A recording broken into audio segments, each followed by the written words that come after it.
오늘 우리들에게 주시는 하나님의 말씀은 마가복음 5장의 말씀입니다. 제가 가지고 있는 성경으로는 신약 60페이지에 있는 마가복음 5장, 이 5장의 말씀을 우리 드라마 바이블로 함께 읽고 하나님의 은혜 나누도록 하겠습니다. 제5장. 예수께서 바다 건너편 거라사인의 지방에 이르러 배에서 나오심에 곧 더러운 귀신 들린 사람이 무덤 사이에서 나와 예수를 만나니라. 그 사람은 무덤 사이에 거처하는데 이제는 아무도 그를 쇠사슬로도 맬 수 없게 되었으니 이는 여러 번 고랑과 쇠사슬에 매였어도 쇠사슬을 끊고 고랑을 깨뜨렸음이로라. 그리하여 아무도 그를 제어할 힘이 없는지라 밤낮 무덤 사이에서나 산에서나 늘 소리 지르며 돌로 자기의 몸을 해치고 있었더라. 그가 멀리서 예수를 보고 달려와 절하며 큰 소리로 부르짖어 지극히 높으신 하나님의 아들 예수여, 당신이 무슨 상관이 있나이까? 원하는데 하나님 앞에 맹세하고 나를 괴롭히지 마옵소서. 더러운 귀신아, 그 사람에게서 나오라. 내 이름이 무엇이냐? 내 이름은 군대니 우리가 많음이니이다 하고 자기를 그 지방에서 내보내지 마시기를 간구하더니 마침 거기 돼지의 큰 떼가 산 곁에서 먹고 있는지라. 이에 간구하여 우리를 돼지에게로 보내 들어가게 하소서. 허락하신대 더러운 귀신들이 나와서 돼지에게로 들어가매 거의 2,000마리 되는 떼가 바다를 향하여 비탈로 내리다라 바다에서 몰사하거늘.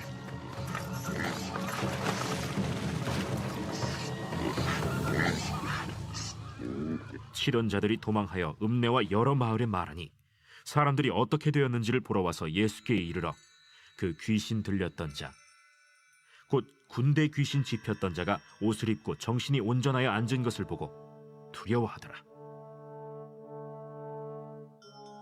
이에 귀신 들렸던 자가 당한 것과 돼지의 일을 본 자들이 그들에게 알림해 그들이 예수께 그 지방에서 떠나시기를 간구하더라.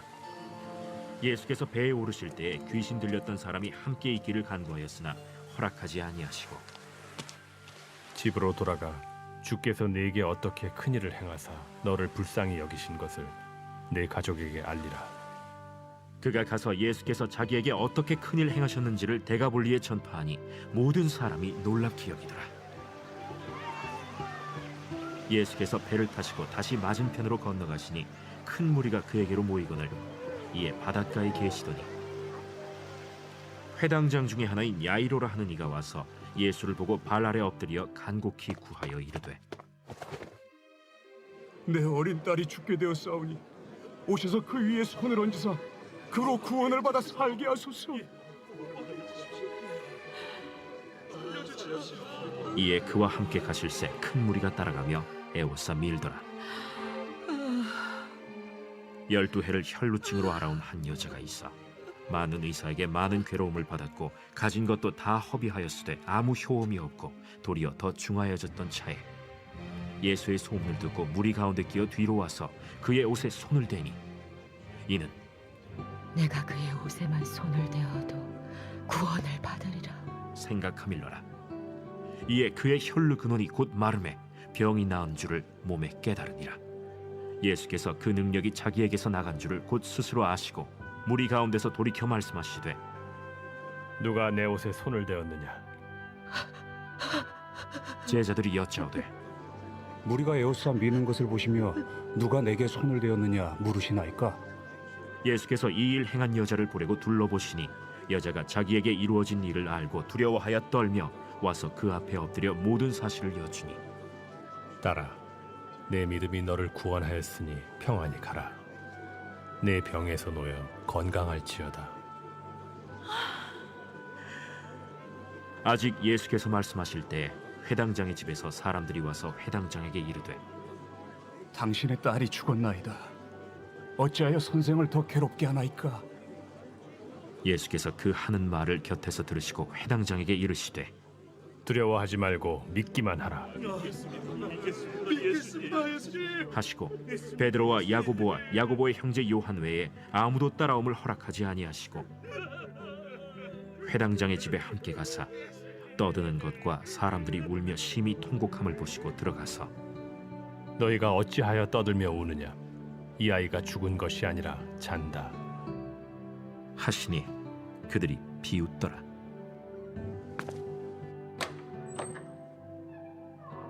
예수께서 그들을 다 내보내신 후에 아이의 부모와 또 자기와 함께한 자들을 데리시고 아이 있는 곳에 들어가사 그 아이의 손을 잡고 달리다고. 번역하면 곧 내가 네게 말하노니 소녀야 일어나라. 소녀가 곧 일어나서 걸으니 나이가 12살이라. 사람들이 곧 크게 놀라고 놀라거늘 예수께서 이 일을 아무도 알지 못하게 하라고 그들을 많이 경계하시고 이에 소녀에게 먹을 것을 주라 하시니라. 아멘. 우리가 인생을 살아가다가 보면은 좋은 일만 있지는 않습니다. 그렇죠?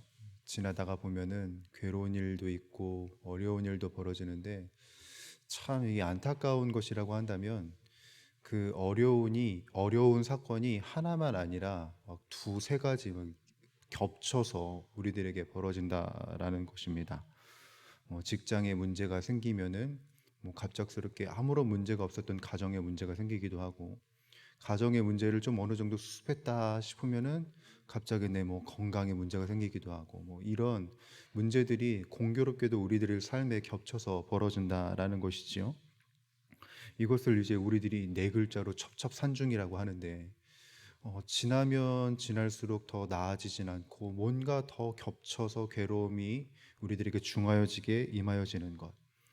그래서 우리들의 인생이 너무나도 어렵고 괴롭고 부담스럽게 느껴집니다. 사실 그게 부담스럽게 느껴지는 이유는 뭐냐면 워낙 다양한 곳에서 다양한 일들이 벌어지기 때문에 우리들의 반응도 다양하게 다양한 해결책을 내야 한다라는 부담감이 많기 때문이죠.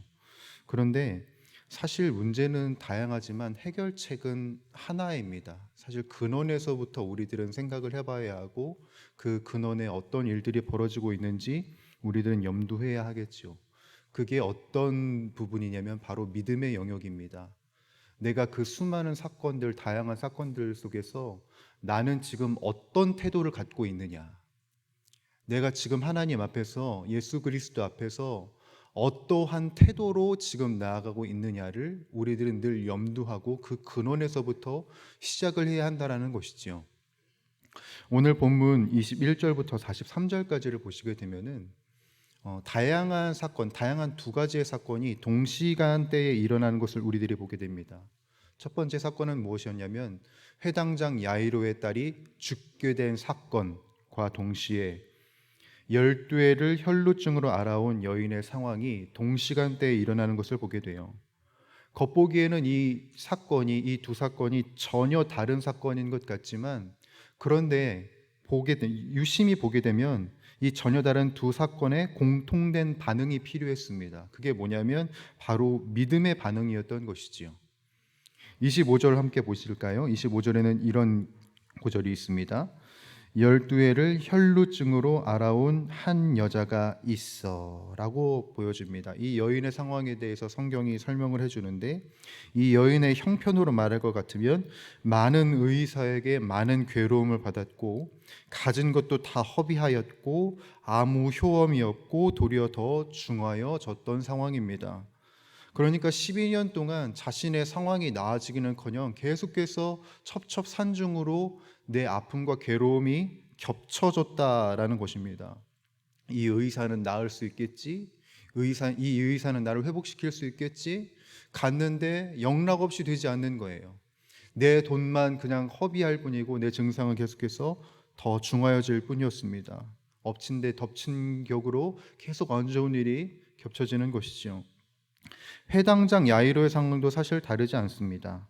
22절에 회당장 야이로가 와서 예수께 엎드려서 내 어린 딸이 죽게 되었으니 주님께서 손을 얹어 기도해 주십시오 라고 부탁을 했는데, 공교롭게도 35절에 어떤 상황이 펼쳐지냐면 예수께서 말씀하실 때에 회당장의 집에서 사람들이 와서 회당장에게 이르되 당신의 딸이 죽었나이다. 어찌하여 선생을 더 괴롭게 하나이까.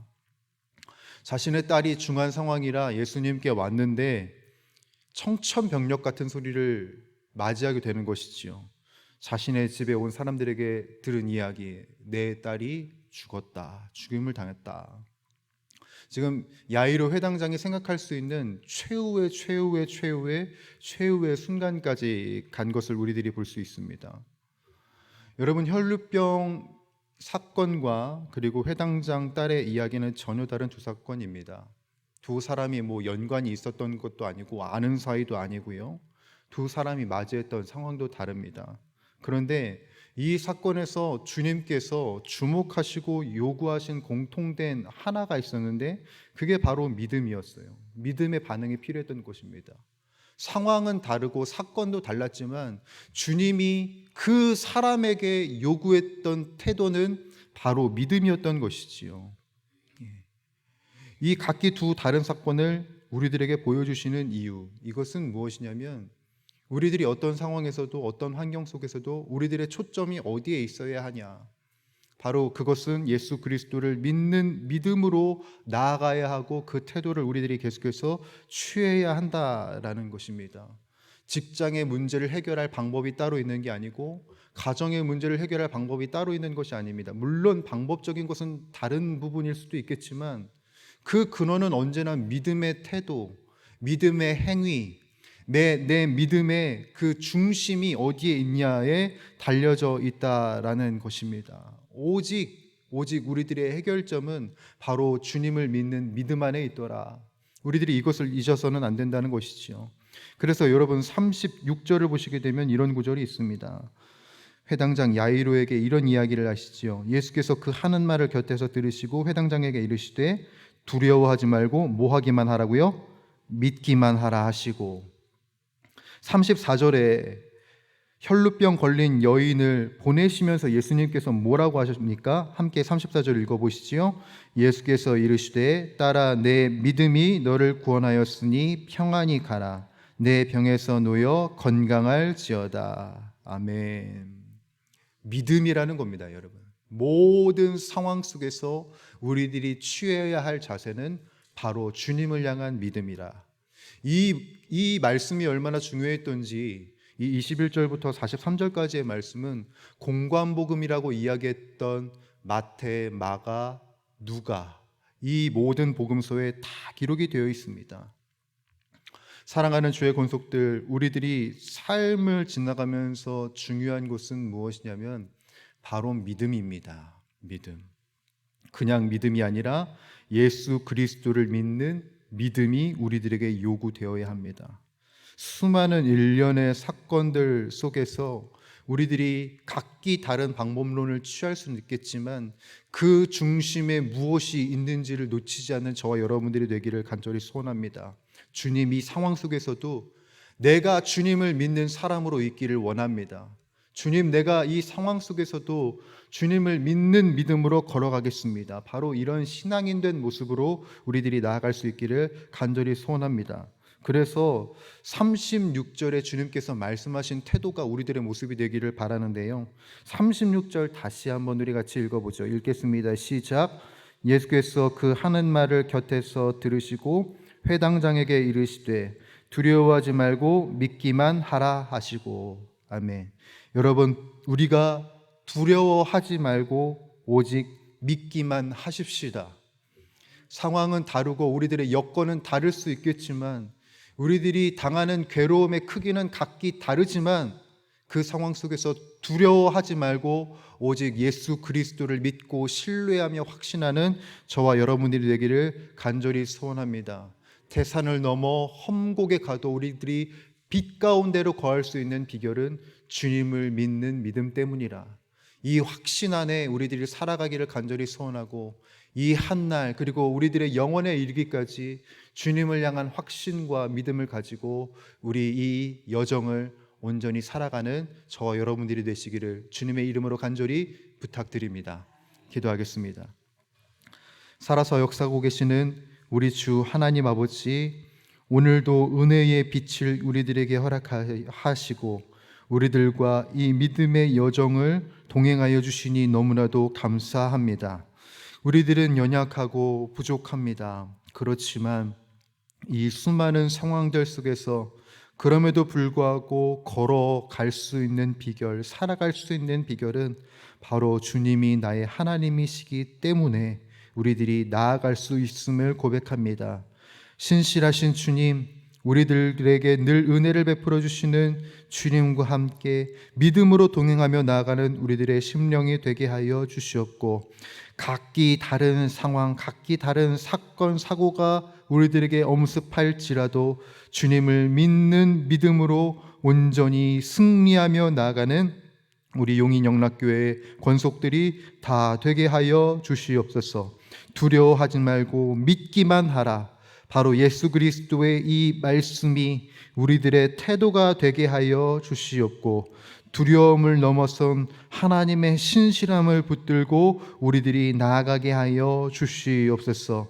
이 한날이 바로 그 놀라운 역사가 일어나는 한날이 되게 하시고, 우리들의 영혼에 이르기까지 주님과 신실하게 동행하는 귀한 나날들이 계속해서 이어지게 하여 주시옵소서.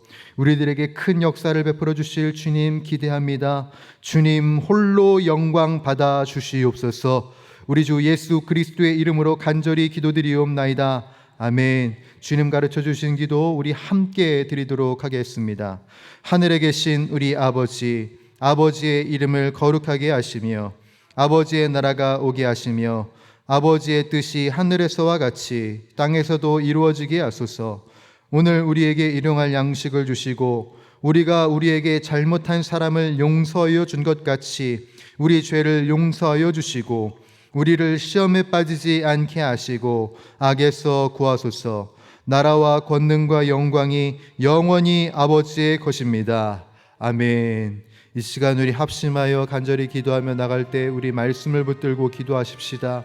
주님, 어떠한 상황 속에서도 어떠한 사건 사고 속에서도 주님을 믿는 믿음으로 담대히 살아가게 하여 주시옵소서. 우리들의 인생의 모든 것을 합력하여 선을 이루시는 주님, 그 주님을 만나게 하여 주시옵고 성령 충만하여 확신 가운데 주님을 향하여 걸어나가는 우리들의 모습이 될 수 있도록 하나님 도와주시옵소서. 우리 가정을 위하여서 기도하겠습니다. 서로 사랑으로 하나 되는 가정 되게 하여 주시옵고 말씀으로 하나 되는 가정이 되게 하여 주시사 불화와 갈등과 상처가 치유되며 행복이 넘치는 주님의 가정이 될 수 있도록 주여 도와주시옵소서. 교회를 위하여서 기도할 때 안식년을 보내고 계시는 담임 목사님 영육간의 강건함과 성령으로 충만하게 하여 주옵시며 우리 교회를 출입하는 모든 주의 권속들에게 동일한 은혜의 역사가 있게 하여 주시옵소서. 특별히 오늘부터 시작되는 중고등부 여름 수련회를 위해서 기도해 주시길 바랍니다. 오고 가는 모든 발걸음과 모든 일정이 하나님의 은혜 안에 이루어지게 하여 주시옵고 그 안에 어떤 불화와 나뉘어짐이 있는 것이 아니라 오직 하나됨과 연합함이 있을 수 있도록 주님 도와주시옵고 주님을 만나는 귀하고 복된 수련회가 될 수 있도록 주여 성령의 충만함을 허락하여 주시옵소서. 이 나라와 이 민족을 위하여서 기도할 때 주님 나라가 어수선한 상황 가운데 있습니다. 주여 건강한 하나님의 문화가 이 땅 가운데 정착되게 하시고 올바른 교육 정책과 하나님과 민심의 마음을 시원케 하는 정책이 바로 이 순간부터 시작되게 하여 주시옵소서. 또한 교회에 있는 환우들 그리고 여러분들이 가지고 나온 각자의 기도 제목들 붙들고 우리 합심하여 주님께 기도하며 나아가도록 하겠습니다. 함께 기도하시겠습니다. 살아서 역사하고 계시는 전능하신 주 하나님 아버지, 오늘도 우리들의 모임 가운데 함께 하시며 우리들의 인생을 긍휼히 여기시며 우리들의 삶을 살피시는 주 하나님을 찬양하며 경배하며 높여드리며 갈망하며 나아갑니다. 신실하신 주님, 우리들의 상황, 우리들이 마주하는 사건 사고들, 그 사건 사고들이 우리들의 인생의 첩첩산중으로 우리들에게 펼쳐질지라도 그럼에도 불구하고 우리들이 지켜나가야 할 태도, 바로 믿음의 태도, 신앙의 태도임을 잃지 않는 우리들의 모습이 되게 하여 주시옵소서.